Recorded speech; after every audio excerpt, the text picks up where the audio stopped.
Well, I am an admirer of Elisa's. Elisa has even worked for me, and the fact is that she is talented.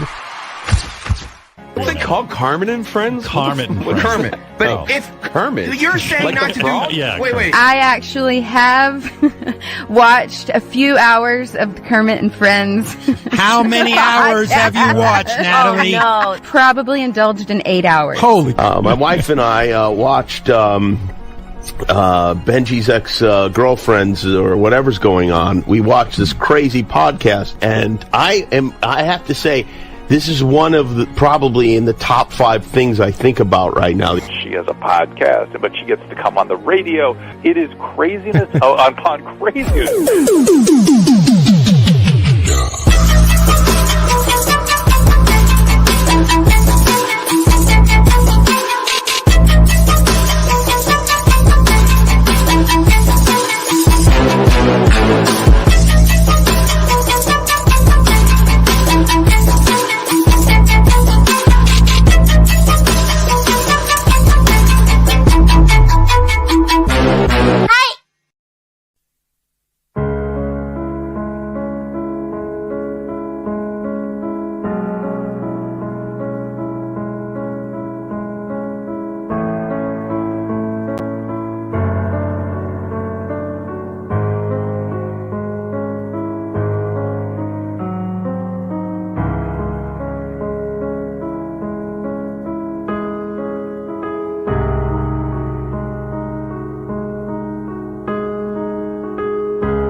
I'm a bitch, I'm a boss, I'm a bitch and a boss, I'ma shine like glass, I'm a bitch, I'm a boss, I'm a bitch and a boss, I'ma shine like glass, I'm a bitch, I'm a boss, I'm a bitch and a boss, I'ma shine like glass, I'm a bitch, I'm a boss, I'm a bitch and a boss, I'ma shine like glass, I'm a bitch, I'm a boss, I'm a bitch and a boss, I'ma shine like glass, I'm a bitch, I'm a boss, I'm a bitch and a boss, I'ma shine like glass, I'm a bitch, I'm a boss, I'm a bitch and a boss, I'ma shine like glass, I'm a bitch, I'm a boss, I'm a bitch and a boss, I'ma shine like glass, I'm a bitch, I'm a boss, I'm a bitch and a boss, I'ma shine like glass, I'm a bitch, I'm a boss, I'm a bitch and a boss, I'ma shine like glass, I'm a bitch, I'm a boss, I'm a bitch and a boss, I'ma shine like glass, I'm a bitch, I'm a boss, I'm a bitch and a boss, I'ma shine like glass, I'm a bitch, I'm a boss, I'm a bitch and a boss, I'ma shine like glass, I'm a bitch, I'm a boss, I'm a bitch and a boss, I'ma shine like glass. Hey everybody, welcome to Kermit and Friends, a special Tuesday edition of Kermit and Friends. I am so excited. I'm Elisa. This is Fozzie. Kermit's watching from heaven. It's going to be a fantastic show. We have a really professional broadcaster who's been doing it his whole life coming on the show today. And that's what we need around here.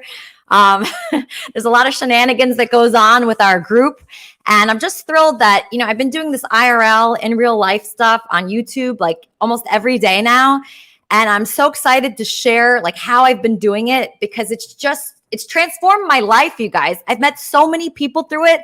I met a potential husband last night just because I was filming. I was filming and I was feeling friendly. And I was really depressed before I started doing this. I was sad. I didn't even really want to live, you guys. I was working in finance and I was just fucked up. I was depressed.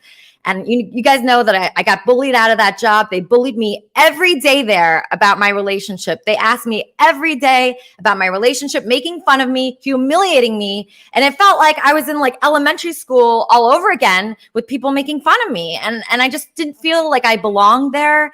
And I didn't feel like I'm the finance type of person. Like I felt uncomfortable in that industry. And I feel so much better now that I can be myself, like interviewing people, getting to know people that I'm impressed with, that I want to be like. That's what we do here. And I'm going to tell you about our super amazing, incredible, and just inspiring guest that we have today. This person, he actually seems like a nice person, which is like nothing like what I met in finance. I didn't meet anybody that was nice, that was following their dreams.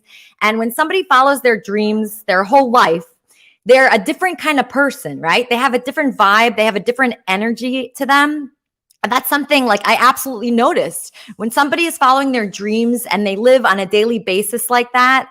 And they're not like hating their job. They're not like scamming people. You know, those kinds of people, these finance people that are like scamming people all day for a living, like charging these huge commissions that are just completely unfair to the customer. Those people are unhappy, right? They're not happy. I think the number one way to get happy in life, and what I've noticed, is just following your dreams. And it's confusing. I'm going to ask our guest about this because some people, you know, haven't been successful like he has been successful. So they follow their dreams and they're like depressed and they can't make any money doing it. So that's another, you know, question I have. So Joe Pardavila, he's a radio personality, award-winning filmmaker, producer on the legendary New York City radio station 95.5 PLJ. I grew up listening to this. I'm from Jersey. You guys know that. He was part of the iconic, huge, you guys, this is huge. This is like a big level right up there with like Howard Stern and all those big shows, you know, Z100. These are the competitors, right?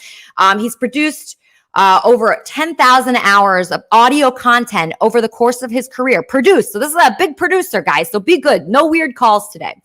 In podcasting and terrestrial radio, it's a very difficult industry to succeed in. I know a lot of people that are watching today want to do a podcast. They're scared, right? They're scared. How do I do a podcast? Is anybody going to listen to me? Is anybody going to care what I'm saying? I feel stupid doing this all the time. You know, I felt stupid doing IRL at first, but now I'm enjoying it. So let's get some confidence by listening to one of the top people in the industry, Joe Pardavila. Hello. Hi, welcome. Welcome to Kermit and Friends. Thank you. Thanks for having me. You're welcome. You're welcome. I was so impressed, you know, looking into that you want to help people in this very hard industry. Your book, Good Listen, is going to help people, right? Because a lot of people want to do this. This is not easy. But you kind of like, I feel like you kind of fell into the radio industry, which is so unusual because everybody wants to do this. Do you believe in God? Do you think God just likes you? Yeah, I don't know. I mean, I believe in a higher power. I'm kind of agnostic to God. I was like, you know, I went to Catholic school as a kid. I was an altar boy for like 2 weeks, but the hours were killing me. And so I don't know. It's possible that it's fated or something like that. But I always knew growing up, I always wanted to be in radio or television or something. My hero growing up was David Letterman. So as most kids had like, you know, Don Mattingly posters and Jerry Rice posters up in their wall, I had like pictures of David Letterman and like talk show hosts. So I really loved that kind of stuff. And when I went to college, I didn't know what I wanted to do. And being a kid of immigrants, I didn't really have any in with anybody. I didn't have any contacts or know anybody in the business. So I said, I should probably just play around in the college radio station, see if I like it. I really dug it. And then I had the wherewithal, which looking back now, I was like, wow, I was smarter than I thought I was. But it was sophomore year of my college year. And I was wondering, you know, maybe I should get an internship to see if I like what I'm doing. If I love, if maybe I can make a career out of radio. So I signed up for an internship at PLJ. And the only reason I took this internship, Elisa, as you know, being a Jersey kid going to Manhattan, when you're young, it's super intimidating. Unless you're one of these club kids who like go to the city all the time. I was not that. Like my family was going to the city to go to the Natural Museum of History or go to the tree lighting or something like that. But we never did anything. I never did anything on my own. So I remember. You were scared of the train, New Jersey Transit? I think I was just scared of New York in general. To me, it was so large. Even though I grew up in the shadow of the Empire State Building, I lived within 10 to 15 miles of Manhattan my entire life. Yeah. So I was just intimidated by the idea of going to New York by myself. Because when I took the internship, I just turned like 19. So I was a kid. I didn't know any better. So the only reason I took this internship though, Lisa, was I thought, what's the easiest way for me to go into the city? I'm like, oh, well, the PATH train from Harrison, New Jersey to Midtown Manhattan. Yeah, that's not a long ride at all. No, it's perfect. It turns out that PLJ was located above Penn Station. So it was basically one train ride into the city. I didn't have to go into the dark subway to transfer or something like that, something that like a kid like me was just so scared shitless to do. So I took this internship and it ended up that I worked there for the next 24 years of my life because of convenience. Wow. So it's a convenient job. I mean, this is the best job in the world. I mean, you became famous from this job, your first job. Yeah, no, I mean, I worked my way up. So my very first thing was, as anyone knows in radio, the very first thing you do is you work in as an intern in the promotion department. So Right. I was the kid who would drive around in the van, hand out T-shirts. But I started making a bit of a name for myself internally because I was pretty good at events and I was good at hosting stuff. And they had just decided to get rid of the morning show producers, and they were looking for just new blood. And I was just so happened I was in the right place at the right time. And they hired me to be first like a call screener. So when you that's a great job. Wait, that's a job that they hire separately, just a call? Because that seems great. Like you're just answering calls and deciding who's going to be good on air. That's it. That was exactly as I was doing. And so I'm going to age myself a little bit, but so when I started with Scott and Todd, I think it was like 1996. So the internet and social media was not really a thing. The internet was around if you had AOL and you could dial in and not have your parents use the phone at the same time. Right. But I was always full of pop culture knowledge. I was a kid who like consumed television and movies. I was like the kid who read the newspaper and magazines. Yeah. And every time they would have a question for something about like who was in this, who was in that, I had the answer for it. So what happened was I went from being locked into this little dingy phone pit that didn't have a window, just had a phone and like a computer screen, to being stuck in the studio with them during the entire 4 hours of the show, because I was sort of like their know-it-all about all things, whether it was movies or television or music. And so me being in the room where it happened, sort of like the Hamilton song, I started ingratiating myself into the show, started becoming part of the show. And then by the time all said was done, I became the executive producer. I was co-host by the end of it. And it was just a really cool run that just so happened because of that easy train ride into Midtown Manhattan. That really makes me think that, like, I don't know, it makes me more spiritual to hear a story like that.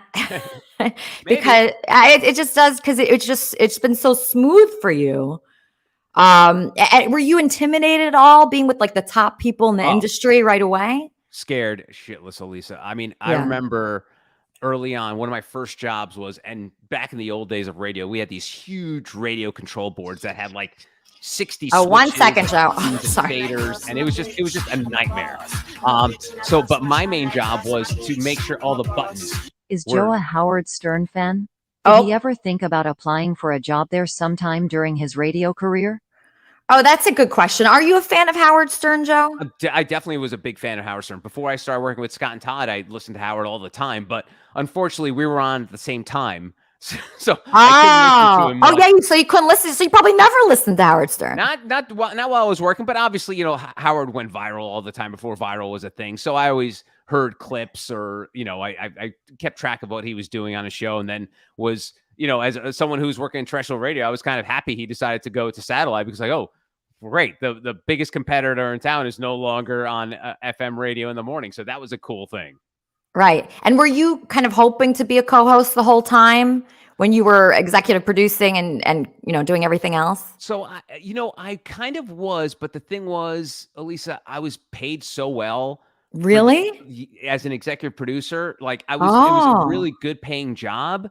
What exactly do you do as that? What do you do like day to day as an executive producer? So basically, show prep, booking guests, getting all the content ready for a show. Everything basically you do now, Lisa, for your show. But I was that person. And it was a 4-hour live show. There was a lot to it that had to be prepared each day. And I guess me being paid well, having this great job, working with incredible talent, I never really had the resolve to be like, oh, I should go out on my own. Because if I was going to go out on my own, Lisa, I'd probably have to go to another market. No, it's horrible. It's horrible to go out on your own. I don't recommend it to anyone. Don't. If you have a shot with a major show like that's huge and like #1 in the market, do not leave that show. That's what I'm telling just the audience. If you're on a huge show right now and you happen to be watching this, do not leave. Just stay. You're just better off. It's so hard starting something, and you had no choice. So your station got sold to like a Christian, something Christian, and that was not.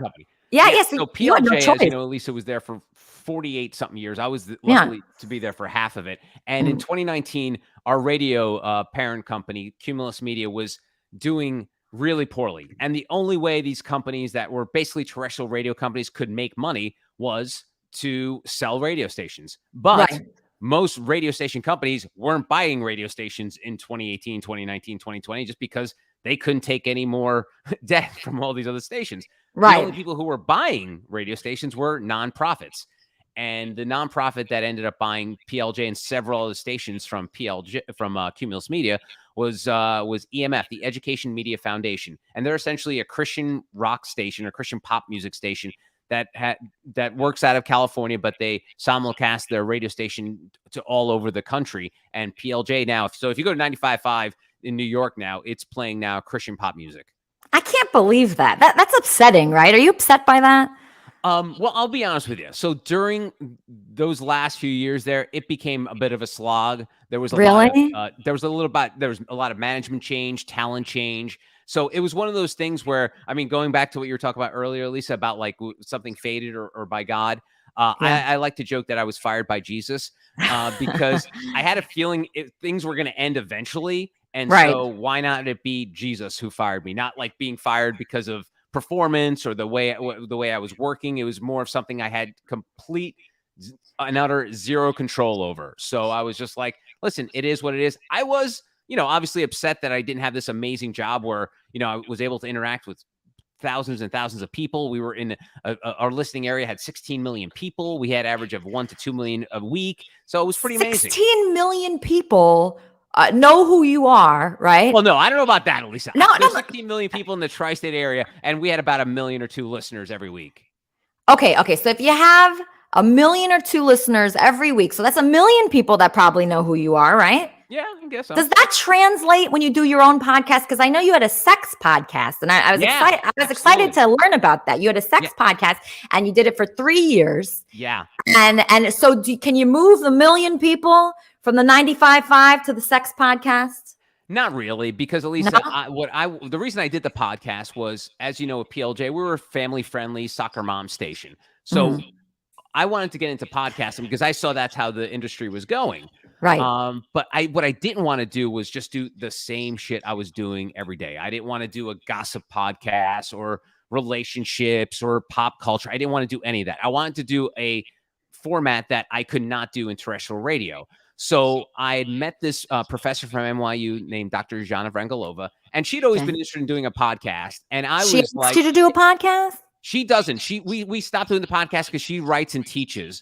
Yeah. So we did a podcast together for 3 years, like you mentioned. It was called The Science of Sex. And I pitched her the idea of what if we did a sex podcast, but like for sex nerds, like all about sex research that was like PhD approved, all of that stuff. Like she was a PhD in casual sex. Like that was her specialty. Oh my gosh. gosh. People. Her day job is teaching people how to open up their relationships. So I was like, let's do this podcast where I'm the everyman. I don't know anything. You're the college educated sex expert, and I'll be there to sort of be an avatar for the audience. And so it was a lot of fun being able to do that. I learned a lot, met interesting people, like brilliant people who just know so much about sex and life. Like a sex nerd, is that someone that just wants like statistics about sex? Maybe, or it could just be someone who knows the intricacies of it, whether it's different combinations of people, types of sex, all of that stuff. Usually people who are sex nerds are what they call sex positive. So we were definitely like a sex positive show where we were like, it was nothing negative about it. It was all just about what was good about it and what people got out of it. Yeah. The doctor, were you attracted to the doctor at all? No. She was like a sister to me. She was like really great, really smart lady. And she does great work too. We both miss doing the podcast because one of those things, and at least I'm sure you know this too, like we stopped doing the podcast, I think in 2019, and we still get like DMs and messages from like, oh my God, I just listened to this episode that we did about PhD for threesomes and random things. So it's cool. Wait, that what for threesomes? Forever.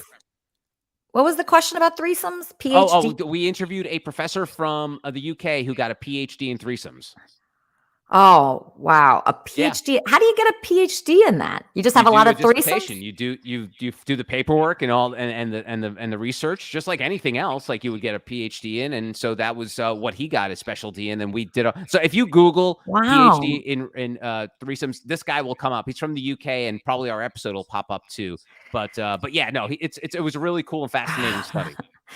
Wow, that guy, I don't know if he's a good catch or not, that guy. He'd be open to new ideas. You know that. All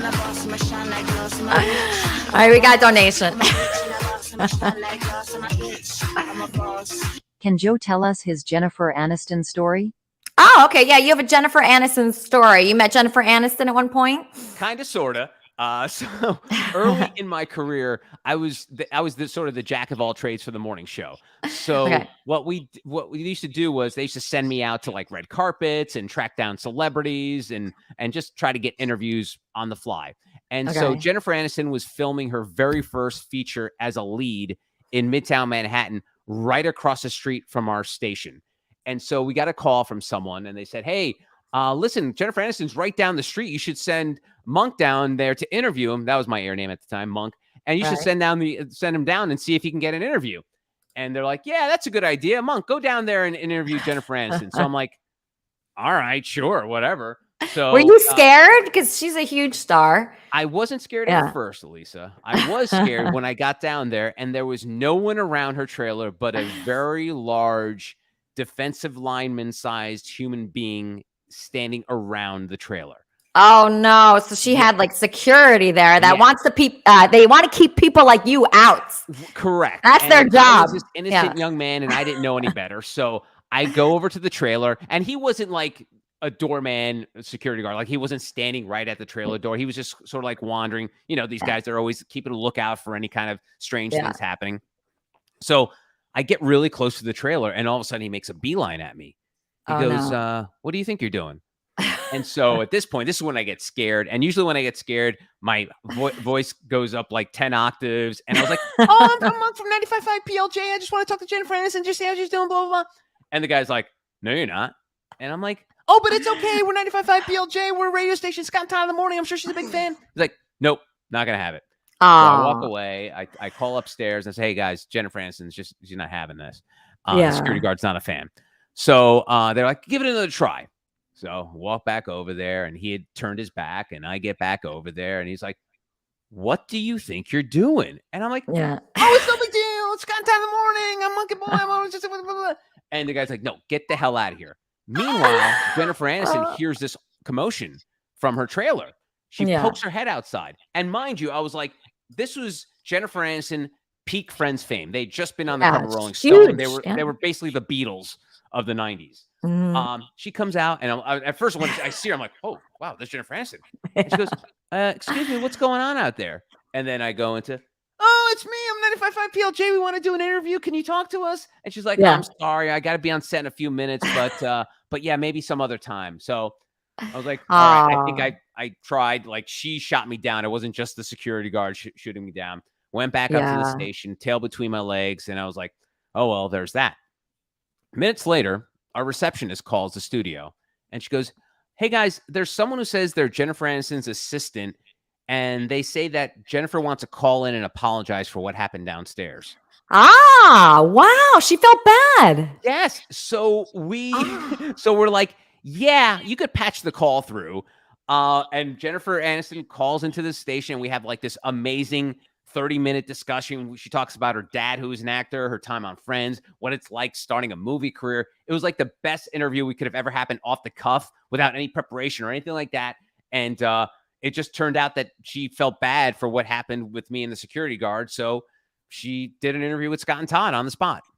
So she's a good person, Jennifer Aniston. Sounds like. She is a good person. Yeah. And you know what's funny, Elisa? That story is in the book, Good Listen, and it went viral because Page Six picked it up. I saw that. Did you pitch that story to Page Six, or did they find it somehow? They must have seen the press release for the book. And so they pretty much wrote up the story from the book. And what I found fascinating, I ended up talking to the people at the Post because they were like, hey, do you have any of the celebrity stories? I'm like, oh, yeah, I've got all these other celebrity stories. And I'm like, oh, no, we want happy celebrity stories, like great run-ins. And I was like, they did?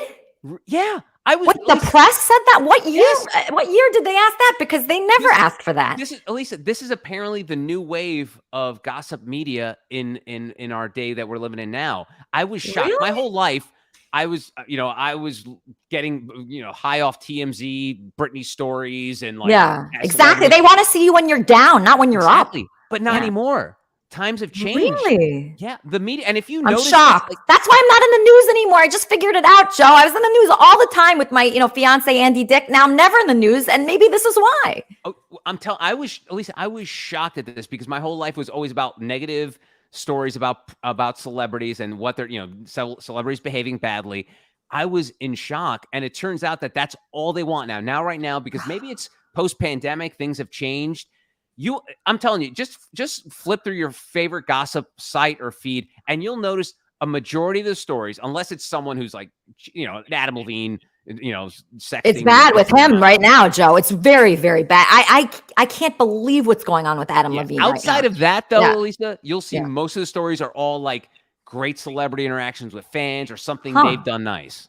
But you like Adam Levine because I heard you talk about him. Really nice story. Oh, just one second. Yeah.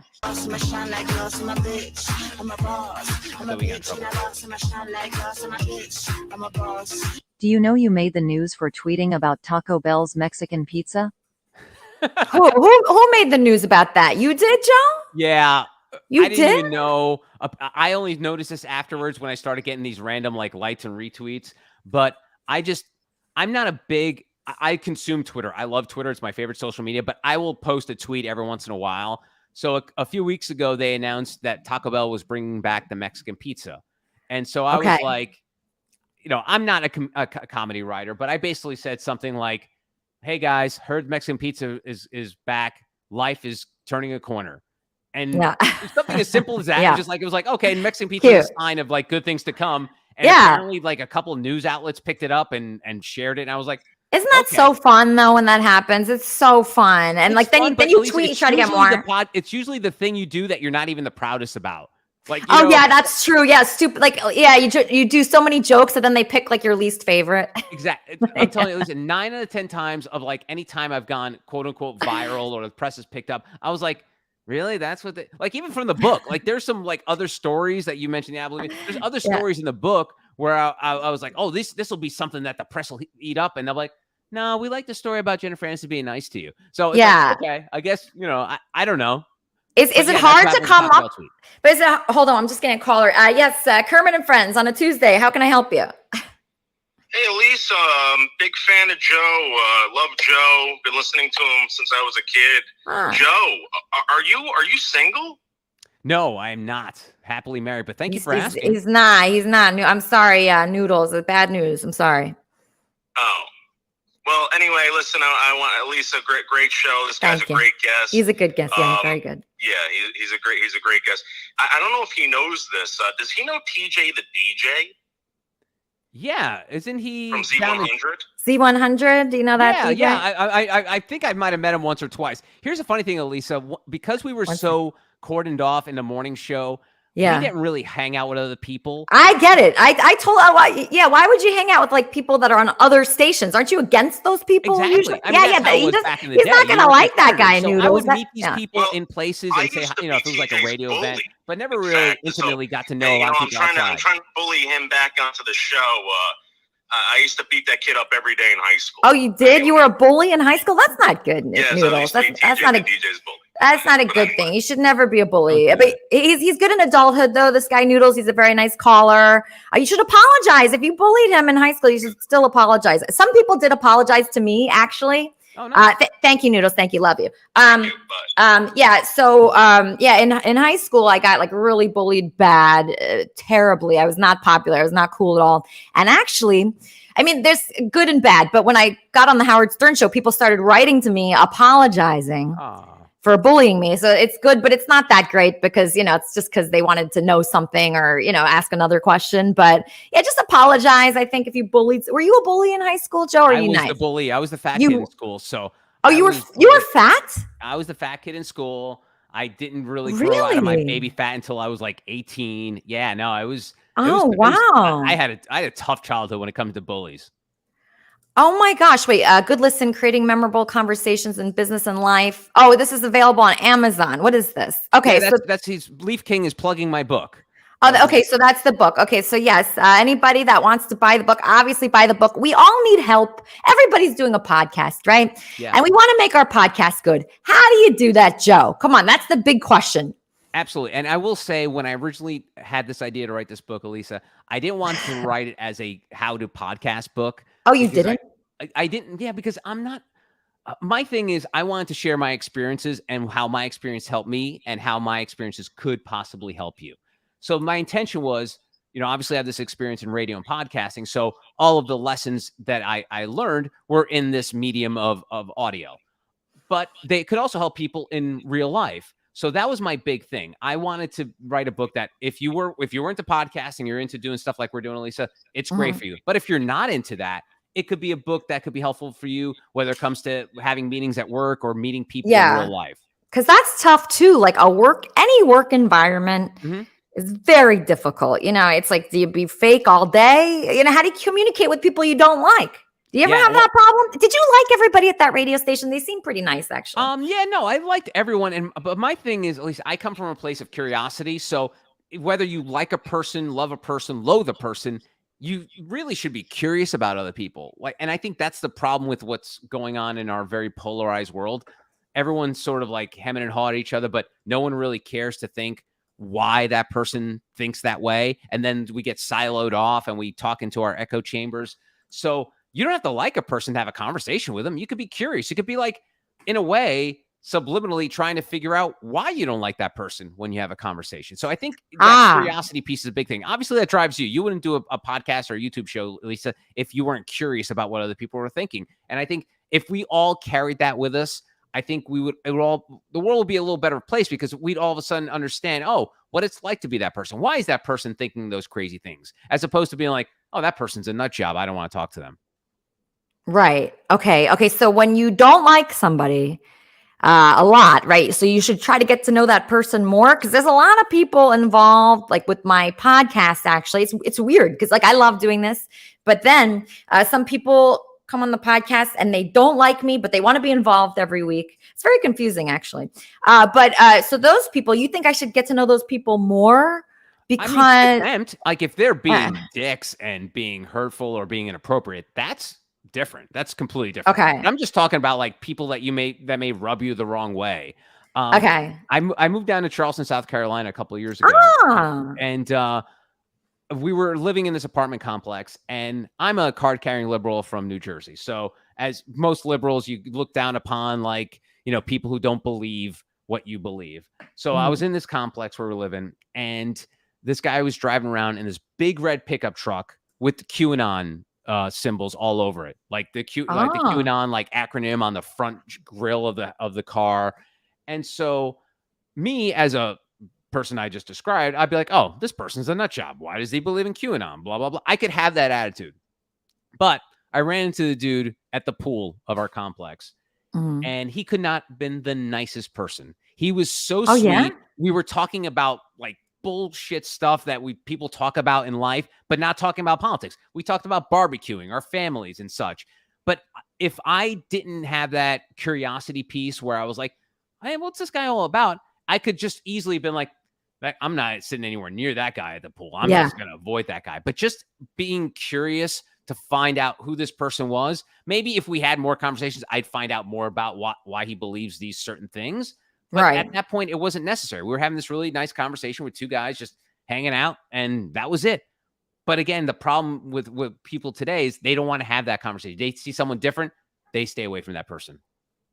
Yes, like especially during the election, I noticed the way people are so hateful towards others because of their views. I mean, that has got to go, right? There's nothing that you could have a view on that should make us hate you that much. Absolutely.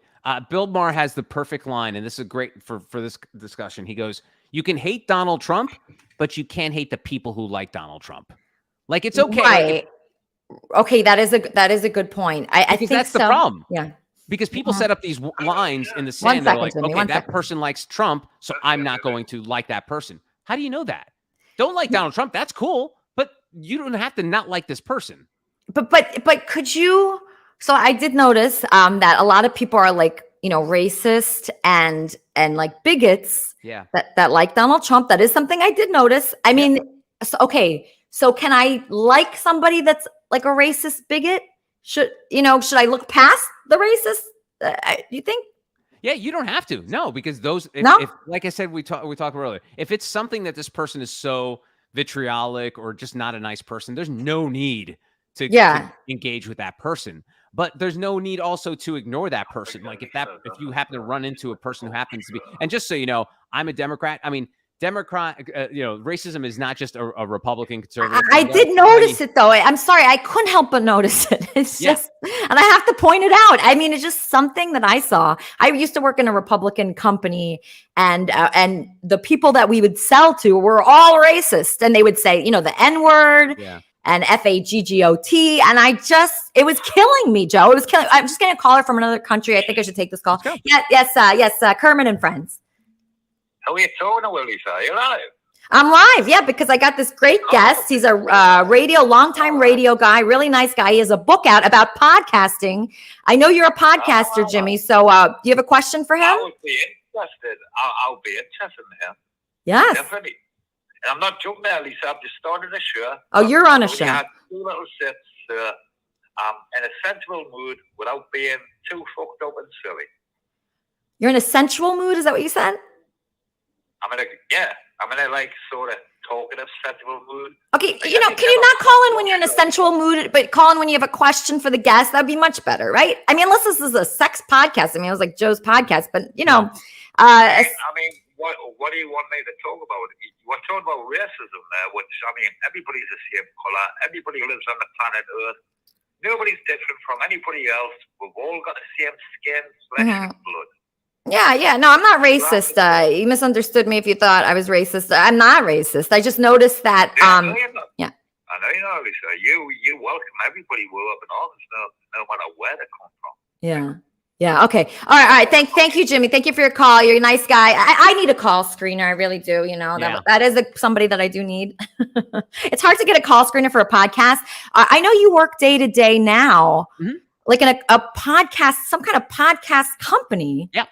And I didn't know that those things existed. So what is this company that you're working with now? Yeah, so I work for a publishing company called Advantage Forbes Books. And what we do is we publish books for entrepreneurs and CEOs who want to write a book. And so when the company started, it was strictly publishing, hybrid publishing where we would publish books for you. And then as time developed, they added a marketing wing. And then in the last couple of years, they decided to introduce podcasting. So currently I'm producing podcasts for dozens and dozens of CEOs and entrepreneurs who have books with us. So I'm there as their producer, but I'm also there as their consultant to get these people prepared to be podcasters when it's something they've never done before. They might have been really good at their job, whether it's in the financial sector, medicine, affordable housing. They can do all that, but they may not know how it is to be a podcaster. And that's what I do, help them. And that company, so it's a book publishing company. So these people are good enough that they got a book deal, which who knows how to get that? How do you even get that, Joe? Do you know? Well, it's a hybrid publishing. So if you hire us to write the book for you. Oh, wow. And how much does that cost to have somebody to write a book for you? I don't know. You don't know? Yeah. I always tell people, it's funny when people want to renew their contract and stuff like that. My joke is, I don't want to know how much anything costs. I get paid to work in the sandbox. So there's people above me or beside me that handle that stuff. I don't ever want to know. I don't know. Like when I was in radio, I didn't know how much a commercial costs, how much a sponsor. My brain doesn't work that way. Because if I start to think about money, it affects the way I feel and think. So I'm like, nope, not gonna concern myself with that. Okay, but when you did your book, did you get like a sweet advance? No, I did it. The company I work for published it, and so I'll get royalties from it. Yeah. Oh, royalties. Oh man, what happened to the big advances, like the $1 million? What happened? Well, is that the traditional publishing? Yeah. Oh, that's another route. Okay. That's traditional publishing where they basically they'll pay you in advance X amount of dollars, and then you write the book, and then that's basically it. Unless you sell 1 million copies, you'll probably never see a dime of royalty in your life. But yeah, that's that model. That's the traditional publishing model. Okay. So, but do you think this way's better somehow? Well, the way this works, could have gotten. I think you could have gotten a big book deal. Maybe, but I never really even thought about it. At least, to be honest with you, I never was how everyone has their book on their bucket list. Like, I want to write a book one day. I was never that person, and I never realized I had a book in me. But the one thing I realized as I started working with these entrepreneurs I was telling you about, I had accumulated all these soft skills. I didn't even know what that term was until I started working in business media. But I accumulated all these soft skills that I thought, oh, wait a minute. These things that I've learned actually could help other people. And so as I was helping these other folks, I realized Well, maybe wouldn't it be great if I wrote a book to help other folks that maybe can't work with us or write a book with us or do a podcast with us? And when I went to my bosses, they're like, it's the old comic line when you comics talk, they'll say, "Is this a thing?" And I'll be like, I went to the company, I'm like, "Is this a thing?" And they're like, "Yeah, it's a thing." And then we went and wrote the book. Yeah, I didn't know like that could be a job, going into a publishing company, helping the authors become podcasters. That is pretty cool. Yeah. So you're just basically working with the authors all day. Is that a remote job? Yep, it's all remote. So because all But of our you moved authors, to South Carolina though. yeah, I moved to Charleston, South Carolina because that's where the company's headquartered. So I came down here, and it's a hybrid job now post pandemic. It wasn't initially, but all of our members are located all over the world. So I have people I'm producing in Denver and Phoenix and San Diego, and so you name the city, I have people that are working out of. My biggest thing, Elisa, I will tell you, the hardest transition for me was time zones. I had. Oh, really? Wait, what do you mean? You were in New York, I thought. Yes, because when I was in New York, everything was Eastern time zone. The other time zones didn't exist. So when you booked a guest, you said, "Hey, you're on our show at 7:00 in New York." And yeah, it is very confusing. Yeah, no, I hear you with the time zone thing. And now I'm like, okay, so I have to set up a time for 10 a.m. my time. All right, in Arizona, it's 8:00, but Arizona doesn't practice daylight savings. So half the year they're 3 hours behind. The other half of the year they're 2 hours behind.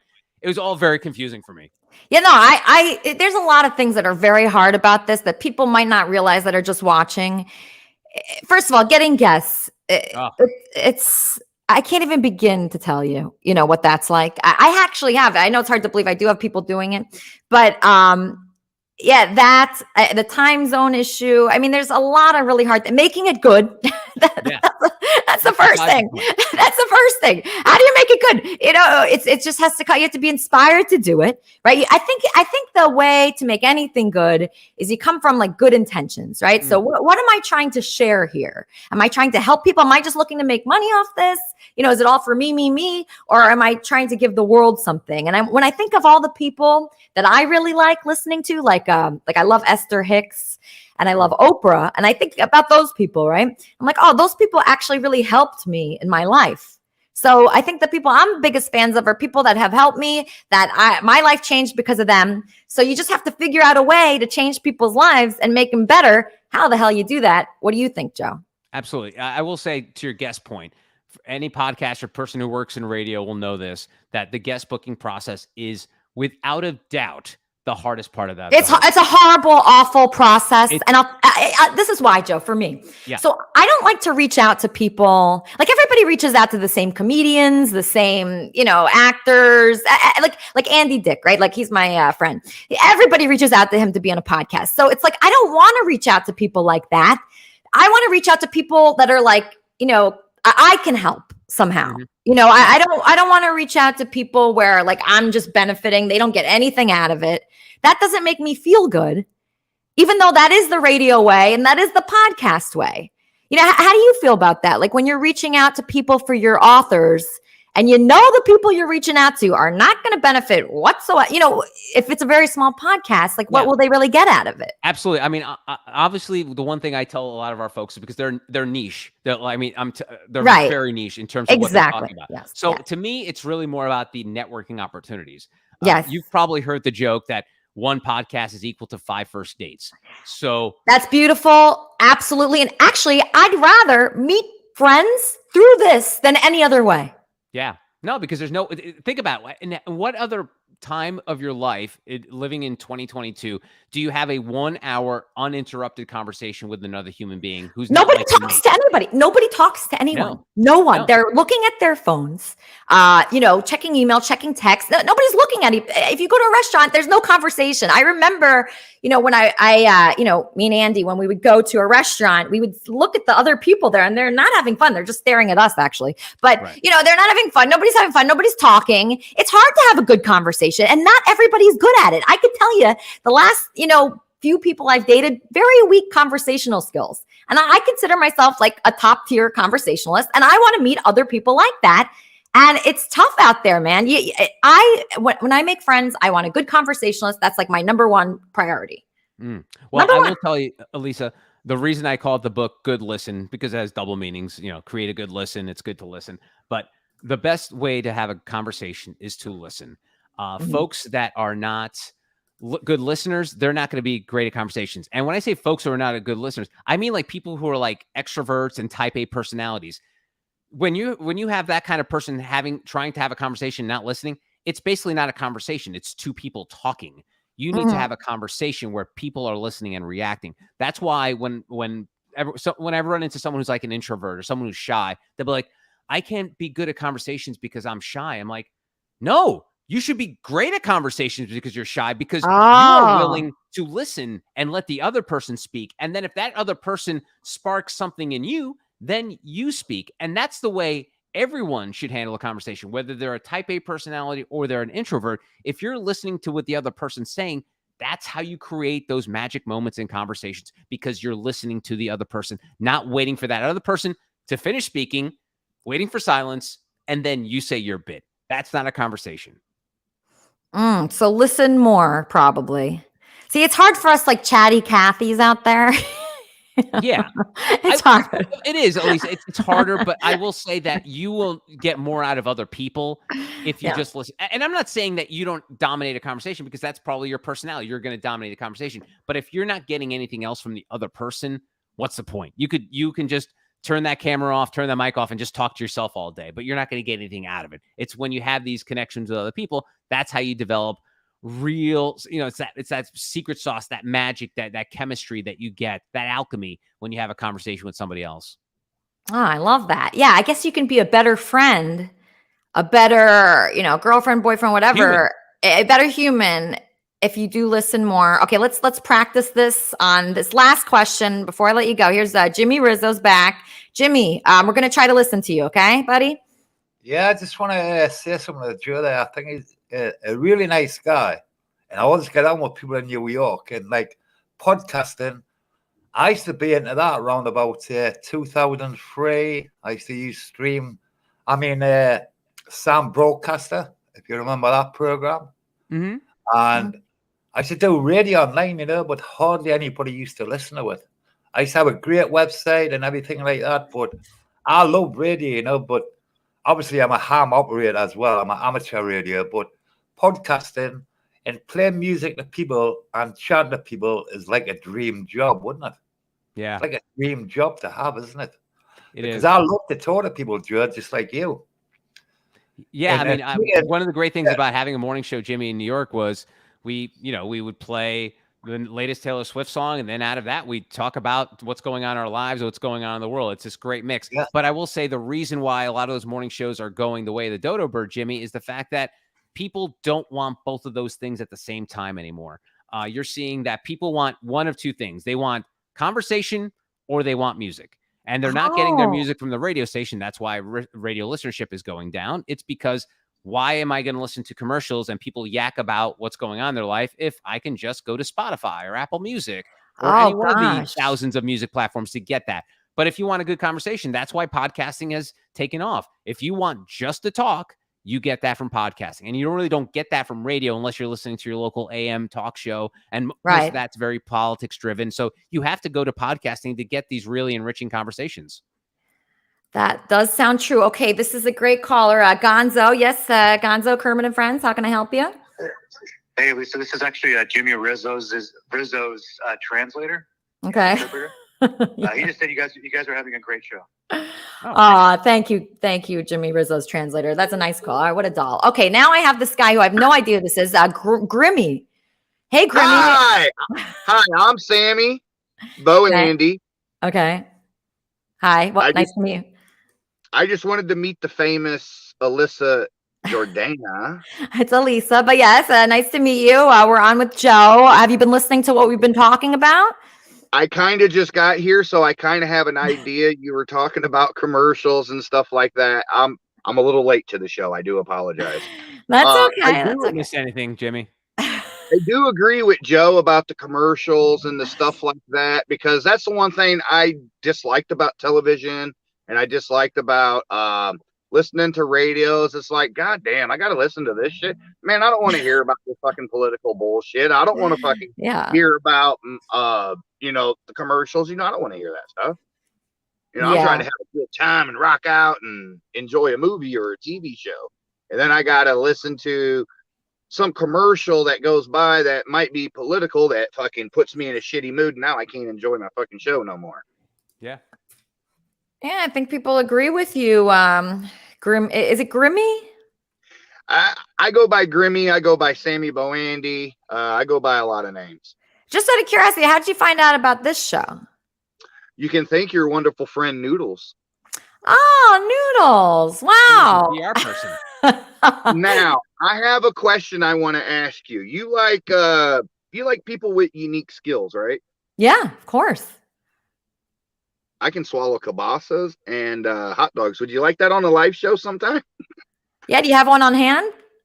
No, I don't. And I just lost my wallet the other day, so I'm in the process of gathering everything up. So. All right. I'm sorry to hear that. I'm sorry to hear that. It happens. Yeah, it happens. Well, I will get out of here. Okay. I'll get out of here. I just wanted to come up and say hi and do this. I don't want to disrupt what the flow you have going. Okay. All right. We'll talk another time. Okay. What a doll. Okay. People are very nice here. I mean, I guess they're nice. Okay. Yes. Noodles. Hey, Lisa, I'm not going to be Noodles right now. I just want to let you know, Lisa, for 3 years, all right, I've been getting tormented on YouTube. Okay. And you having this up here make it so much fun, and you finally made YouTube fun for me, and I really appreciate it. And I don't know if Joe knows exactly what you're doing here, but you know, thank you for having this guy, and you're absolutely amazing. I really got to tell you that. I want to say that in public. Thank really you. Appreciate everything you're doing for me. I love you. All right. I love you too. You're so sweet. Wow. See, it really. Thanks, Noodles. Thanks. See, it really is nice. Like, how could you stop doing something like this, right, Joe? How could you stop? It's the best way to communicate with people. The best way to know people. And the easiest way, you can reach the most people at one time, right? I mean, otherwise it would just have to be one at a time. And now, you could meet everybody and they could contact you and actually get to know you. And it's just beautiful. And I mean, that's what I get out of it. What about you? What are your goals with this? What are you looking to accomplish? Well, honestly, one of the things I try to coach people out of using the word audience. Oh, really? Audience is sort of like this monolith that doesn't have a face. You can't identify what an audience is. So I key in on the word community. And that's what you have with your show, Lisa. You have a community of people that all really enjoy what you do on the podcast and the YouTube show.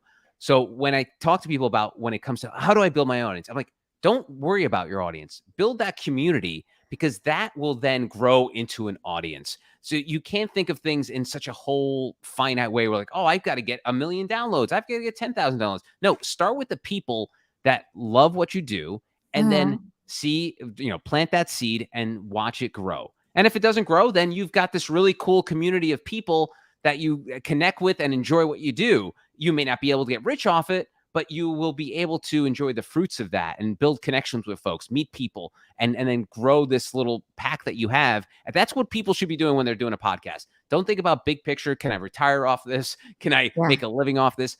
Start it small, build that community, and see what happens. Okay. So don't look at it like, how much money am I going to make, or, am I going to have 1 million people? So you just look at it as how I can build it like day to day. Yeah. But how do you get a community? Like, because some people are starting like from square one, like they don't have any radio experience. Yeah. So the people that are starting from square one, how do they get anybody to care? Well, first thing is, don't care about metrics.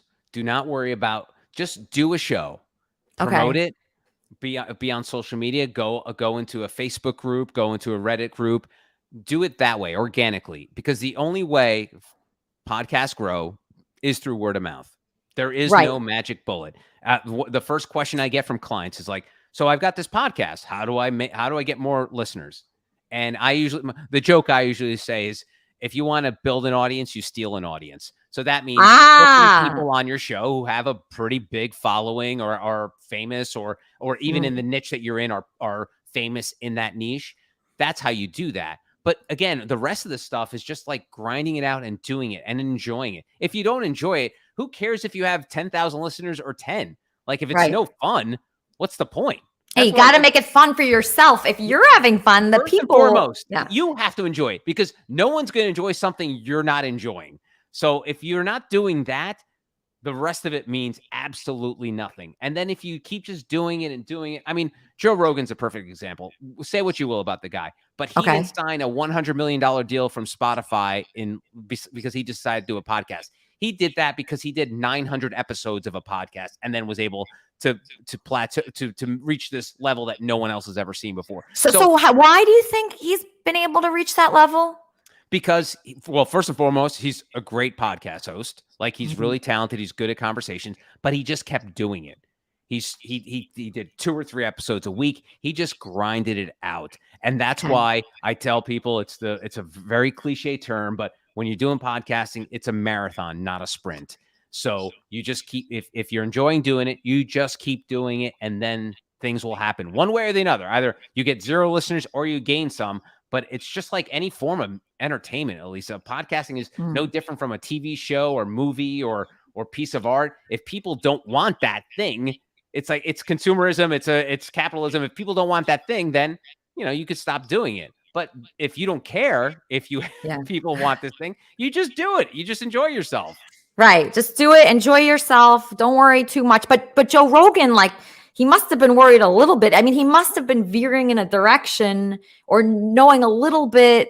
He must have had knowledge about how to grow it, because there's more to it than I think just putting it out there. Oh, no, absolutely. I mean, he'll even say, I mean, he started on Second Base by being an entertainer and having a group of comedians who maybe had, again, you know, the adage of build an audience, steal an audience. He probably had that at the beginning where he had access to folks that regular podcasters like ourselves would not have access to. But he kept doing it. Like, if he all of a sudden was like, oh my God, I'm not getting 1 million episodes after that first week, we would never know what Joe Rogan is. But he knew he was enjoying it. It was a side hustle for him. He was a stand-up comedian / actor / TV host. And the podcast was sort of like a passion project. That's the way you should treat podcasting. Treat it like a hobby, but act like it's a profession. You know, it's like, treat it like it's a hobby, but act. So when you say act like it's a profession, do you think people should do it every day? Not every day, but do a schedule that fits. And schedule is the key word there. So that means if you only have time, you have a full-time job, you have kids, you can't do 5 podcasts a week, but you can probably do 1 podcast a week, and you're going to drop it every Tuesday. Then you have that professional mindset of like, okay, I've got 7 days to put this podcast out on Tuesday. And then people, if you're a little more forward thinking, think about it, your podcast as seasons. Think about, hey, I'm going to do 10 episodes this season, and then I'm going to take a break and then come back. I think one of the worst things that happens in podcasting is, and you're very aware of this, it's the pod fade. It's that podcast that runs and then all of a sudden just out of nowhere stops.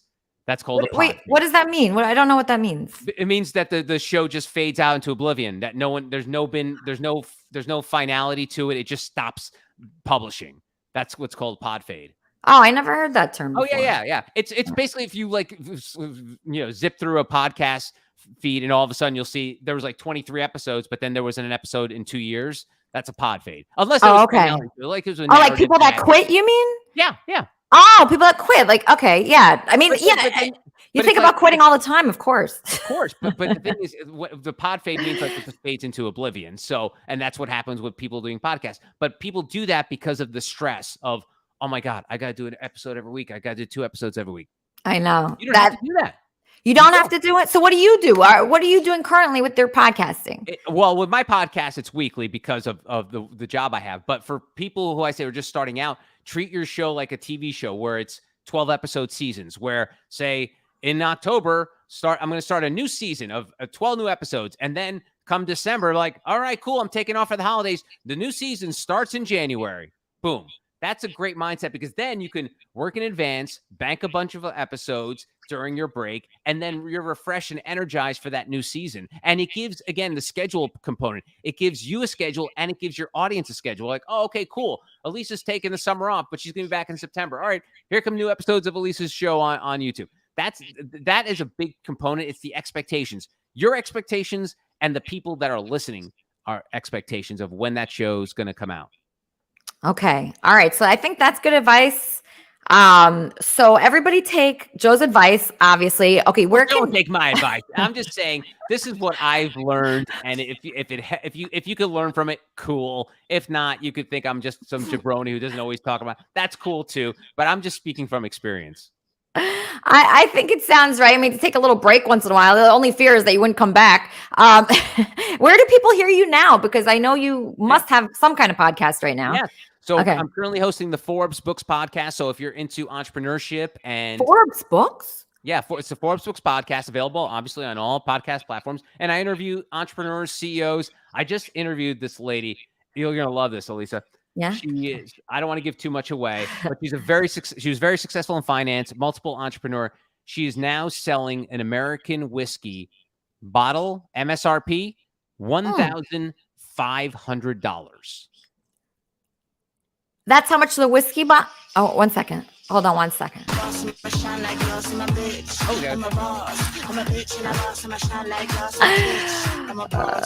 Joe, what advice would you give Elisa about her sister and other naysayers trying to discourage her from doing podcasts? Okay, so my sister tuned into my podcast at a very bad moment when I was being yelled at and like someone was cursing at me. And she said, oh, and also she clicked on a link of me doing Man on the Street with a couple homeless people. And she says, oh, you're too good for this. You know, what are you doing? Just stop. What do you say does anybody ever say that to you? Anything like that? I mean, not to judge you, Elisa, but my thing about comedy is never punch down. So there's nothing funny about talking to someone who's having a tough time in life. So that's probably the way your sister was looking at it. Was like, this is Elisa taking advantage of people's bad situations. So the best. This is a big thing in the comedy world, and that's why. I mean, there's some comedians who decide to punch down, and some are famous, and some are just unknown. But the thing about comedy, the way I treat comedy is never punch down. If you can, that's why. Politics is great comedy fodder because everybody loves to make fun of a politician or a rich person or something like that. So in that case, I again, not judging you, but if it was me, I always take that tact of like, there's no need to make fun of people that are a lower status, for lack of a better word. So, and your sister probably read it that way, like, hey, you're better than that because you don't need to do that. You can make fun of other people, but not people that are maybe having a hard time in life. Okay, so what about having people on your show? Are you familiar with the term like whack packer? Yeah, from the Howard Stern show, yeah. Yeah, so what do you think about having those people on the show? Is that punching down? I mean, as long as they're in on the joke, I guess it's okay. I mean, as long as they're enjoying and benefiting from it. But if they're not, all they're getting is being shat on or being put down, I don't think there's anything really fulfilling for anybody, whether it's really? So you don't think that's funny? Like so when they have the so when you have like a mentally disabled person, you're not making fun of them, but you're like highlighting them. Do you see a problem with that? I mean, I personally wouldn't do it, but I think there's a nuanced way to do that on a show, and I'm sure Howard does, where it's just not making fun of that person. But yeah, I think to each his own, but like I wouldn't do that kind of thing, but some people would. But I think as long as that person is, I guess, has their wits about them, and even though they could have issues, whether physical or mental, maybe they are aware of what's happening. And if they're getting something out of it, that maybe they're enjoying that experience on a show, I think that's fine. I always, my thing is I never want to judge someone or tell people what to do with their life. So if those people that are on the show and then maybe they're maybe not on equal footing as someone else, it's like, as long as they're enjoying it, I can't begrudge them. Like if they're getting a kick out of being featured on a radio show or TV show, I mean, that's cool. If it's whatever brings you joy, I'm all about.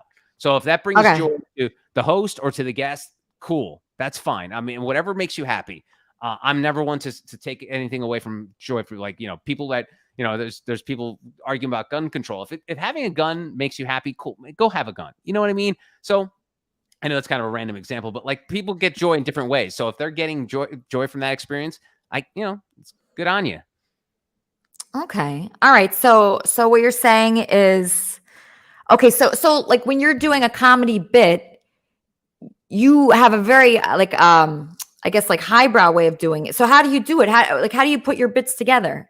Well, here's the thing. So I took improv and sketch comedy class at UCB in New York, the famous improv theater. And one thing I learned along the way there is that you have to earn comedy. And what I mean by that is you can't all of a sudden say, I want to be a stand-up comic, and then do a stand-up comedy where you're just spouting racist things or things that could be taken as offensive or something of that ilk. You have to earn yourself. You have to earn the audience's respect to get to that point. So in the case of what you were doing with that homeless situation, maybe you've never done anything like that before. And you did. So the audience doesn't, for the people listening who just maybe randomly picked up on that show that day, or like your sister, they could be like, what does that even mean? Where's that come from? So I think it's all about earning that. And I think the best comics in the world who get away with saying edgy stuff, like the Bill Burrs of the world, the Dave Chappelles of the world, they earned it. They put in the hard-earned hours on shitty stages across the country, built this amazing community, built it up into an audience, and then they expect them to say these certain things, and they have leeway. But if you're just starting out, you don't have that leeway. You need to build that. And then your audience will then understand where you're coming from, because the things that you are saying or doing are not just these random thoughts that people could spout out like a crazy person on the streets. So if a very famous comedian that's successful does a racist joke, you're saying they earned it more than someone starting out? Yes, because there's context. Because so if that person says, and racist, it's just to say offensive. Like if that comedian says something offensive later on, and they've been doing it for 10, 15 years, people are like, oh, that's funny, and I accept it. But if they're just meeting this random comedian and they're like, whoa, coming in hot. So it's really just, again, it's the expectations piece, Lisa, that we're talking about. Like if your audience expects a certain amount of a certain way of content that you're giving them, then they will understand, oh, okay, like this guy's not really a blank, but he said this funny thing.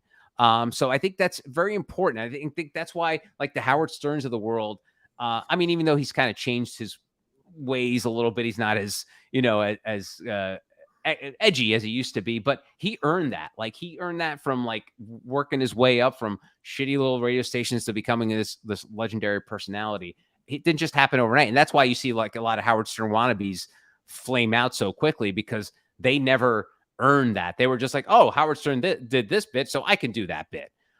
So I think it's something that you have to build audience expectations. Again, going back to the podcasting thing we were talking about, it's like if your audience expects you to do a podcast every Tuesday, you better do a podcast every Tuesday. If you have edgy material, you can't just all of a sudden just come out with it. You have to build up into it and build the audience so they accept what you're coming from.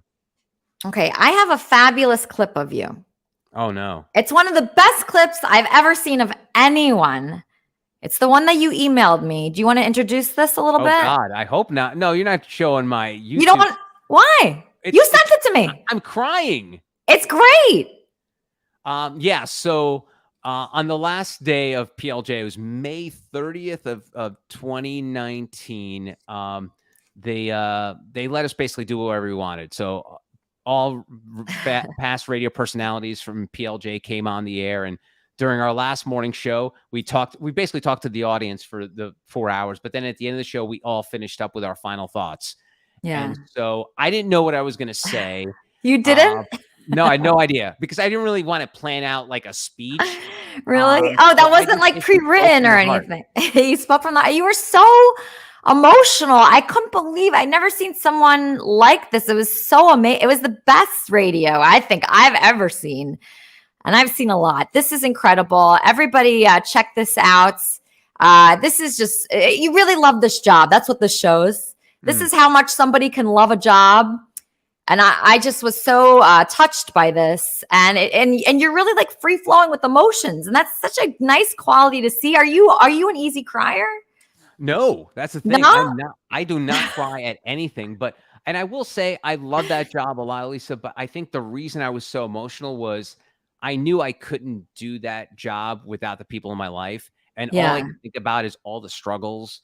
My mother was a Cuban refugee. My dad was an immigrant from Spain. They worked their asses off to provide and give me and my brother everything we ever wanted in life. Oh, really? And they let us do whatever we wanted in terms of careers. My mom's big thing was, I don't care what you do for a living. I don't care if you go to school, as long as you're a good person. And so all of these thoughts of like everything my mom and dad taught me and the stuff I learned from the folks on the morning show, that's why I got so emotional. Just like, man, this is sort of like this season finale or series finale send off for my radio career. Was your family listening? Yeah, my wife was in the studio with us, and my family was listening, and yeah, it was a very emotional day.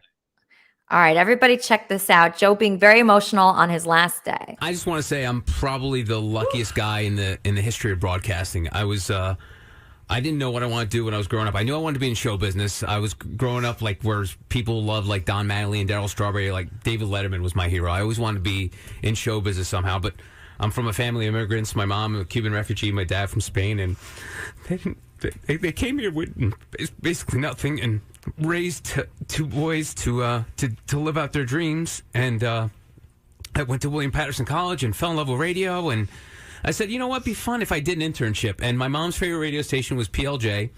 And I interviewed here, and I got an internship here. And the only reason I took the internship initially was because it was near the PATH station. I was like, I don't know much about New York. I don't get around much. I'll intern there. I'll have fun for a spring semester. And next thing you know, I get hired as an intern. Then I become a promotion person. And then Todd, for some reason, saw me at an event at Right Playland. And I was like a big goofball. And Todd said, you're pretty good. And so they... I don't think I've ever seen you cry, Monk. It's kind of freaking me out. I know. Give him a hug. I can't get over there. But then I ended up with Scott and Todd, and I learned so much from them. Todd became like a big brother to me and always looked after me. And there were so many years and so many trials and tribulations here, and I could have been out so many times, but Todd always had my back. And I'll never forget that, Todd. And finally, I met my wife, who was a promotion director here, and I can't imagine. God, I sound like a jerk off. I wasn't going to say that because you're already crying, but yeah. I can't imagine my life without Teresa, and I kind of, she's like the most amazing and kind person I've ever met, and for someone to put up with someone like me for so long. Yeah, she does deserve a medal. Yes, a round of applause for Teresa. Yeah, Teresa, we love you.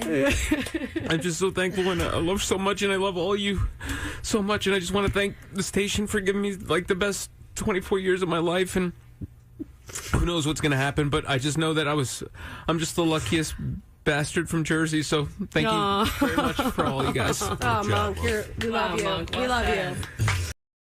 That was so sweet. What a pussy that guy. No, you were just being honest. You were very transparent. I love that. That's the best. I'm sure you got a lot of compliments on that clip. Yeah, I was really proud of what we did there, and I was just so.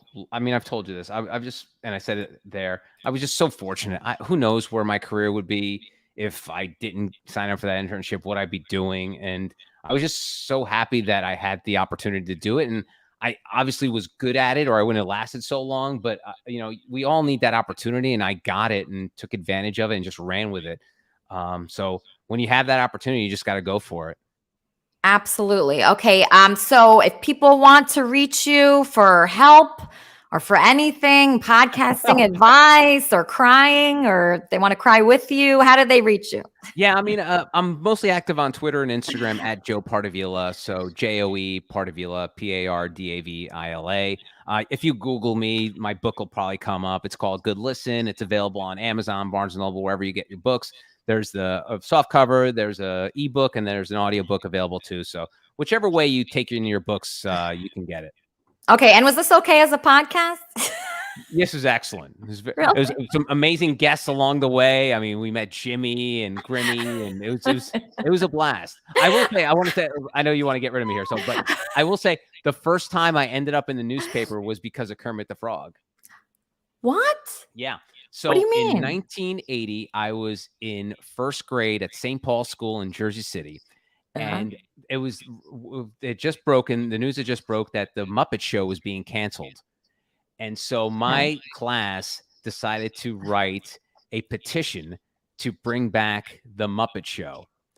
And so Wow. for some reason, the Jersey Journal found out about this petition, and our picture is in the newspaper of like all of us standing together over the petition.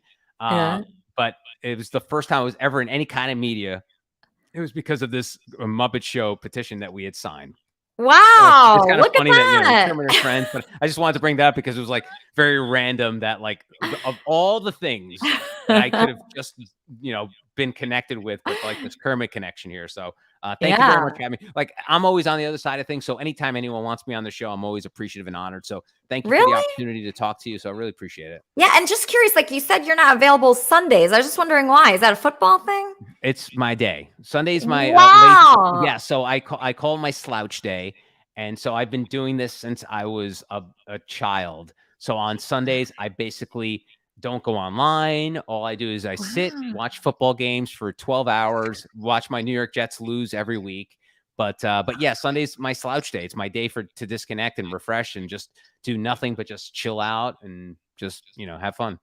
Oh my gosh. Wow. Slouch day. All right. I guess slouch day is better than this, but I just really appreciate you so much, for coming on the show. I know people learned a lot and, come back anytime. So just thank you so much. Thank you very much. And keep doing what you're doing. Like I said, as long as you love what you're doing, who cares what else happens?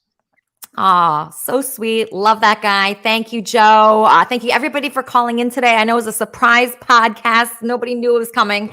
I didn't know it was coming. I don't know. I got the inspiration to do it. We're probably going to do some IRL later. I just got invited to a karaoke. I'll tell you what I got invited to later. I'll read it to you. This guy who is a chef for celebrities sent me an Instagram message to invite me to a karaoke night tonight. I believe I will be streaming it. I believe I will. If I can get my selfie stick together and my lighting, I will be live streaming that. Jimmy Rizzo's still here. Jimmy, why are you still here? Come on, we're ending the show. Why? Hey, Elisa, if that guy doesn't inspire you, I mean, what a lovely guy he is, isn't he? He's a lovely guy. He's really cool. Yeah, he's great. No, I liked him, Jimmy. I just don't know why you're still here because we're ending. But, he was fantastic. Elisa, you cut me off in mid-conversation when I was having a nice conversation with Joe, and you just took me down. I don't understand why. But listen, everyone... You're mad? No. Everyone that's listening, if Joe doesn't inspire you, there must be something wrong because Joe, what a guy Joe is. He's a great guy. He's great. People are calling me. Everybody stop calling me right now. I'm ending the show. Everyone, please stop calling me. At least anyway, Joe is one of the nicest guys. I mean, Joe, I know your head's pretty big when I say this, but Joe is one of the nicest guys you've ever had on your show, Lisa. Oh, that's great. And, it was really meant to be because I was talking to him, online, and he said he wasn't available Sundays. And that's when, all the people come. All the fans come. Lisa, right? Here's the thing. What? Be happy in what you're doing and build a community. What you're doing there now, it will pick up. You're doing really good there, Lisa. I like the fact that you're going out now doing live streaming. Yeah, I'm doing IRL and I'm making money doing it. I can't believe I'm making money doing this. It's unbelievable. I'm shocked. Trust me, Jimmy. I'm shocked. I can't believe it.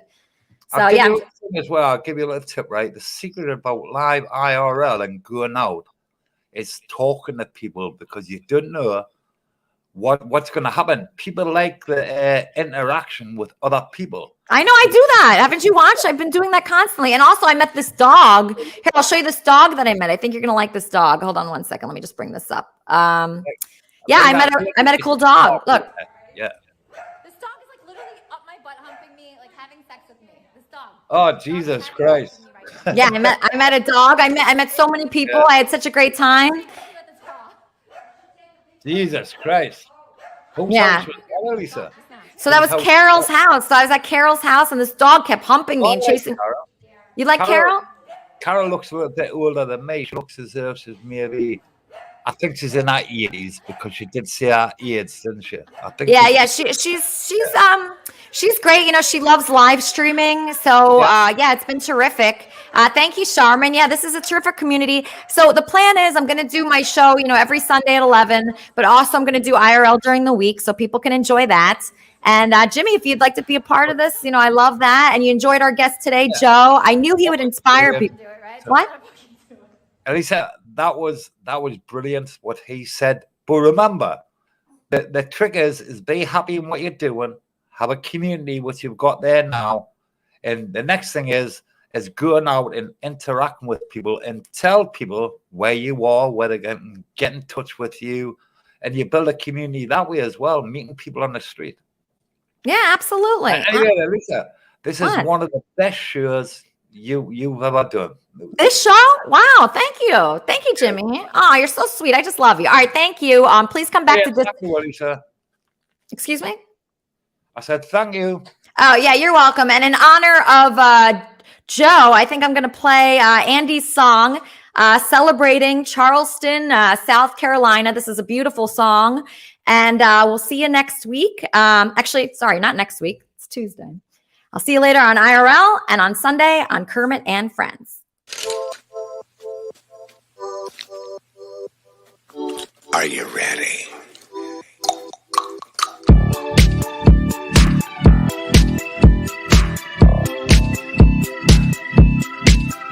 It kind of rushes in, and I like to take my time when I'm going in. Charleston, South Carolina, like a Georgia peach. Charleston, South Carolina, or Texas cowboy.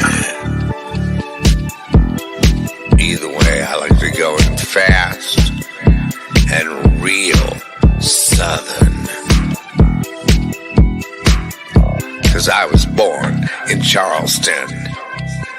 Charleston, South Carolina. Charleston,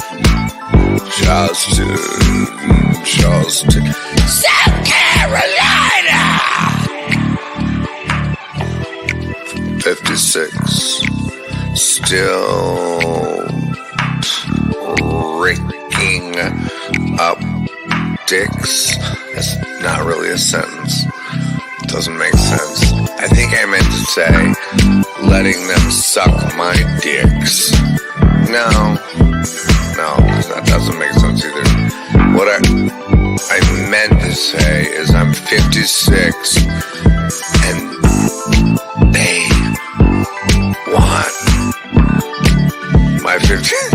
they want my 56 dicks. What are you doing? Oh, you're looking at yourself on camera. God, what a weirdo.